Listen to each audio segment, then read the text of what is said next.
Біздің кезімізде деймін, бізге беретін тамақтар қандай еді деймін. Бір бас жесе, бір жақсы жерін береді, құлағын береді ғой.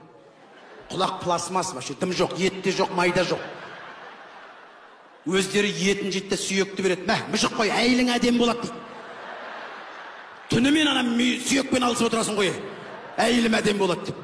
Сосын білмеймін, бір жерлерде болды, бір жерлерде болған жоқ, білмеймін кімдерде болған. Бір шаш өсіретін деген болады ғой, бір шаш өсіретін деген жұлым ба, білмеймін, әйтеуір не май жоқ, не сүйек жоқ, не дәм жоқ анада. Бір резинка ма, бірдеңе білмеймін, сол қазір бар ма, жоқ па өзі. Қазіргі малдарда бар ма, вообще көрмейсің бар ғой. Сол қай жердің жілігі, не қай жердің сіңірі өзі вообще. Білмеймін, бізге ұрып қайтын, шашып өсіреді деп лақ деді. Білмеймін, әйтеуір бастар әйтеуір. Сонда конца жақ қоясың ғой. Вообще ештеңе айтпаған ғой бізге бар ғой. Ағада витамин де жоқ шығар, білмеймін, әйтеуір. До конца жақ қоясың ғой. Мықты болғанымыз бар ғой. Еще нанның қиқымына дейін жақ қоятын едік қой біздер. Бай боласың дегенге кәдім.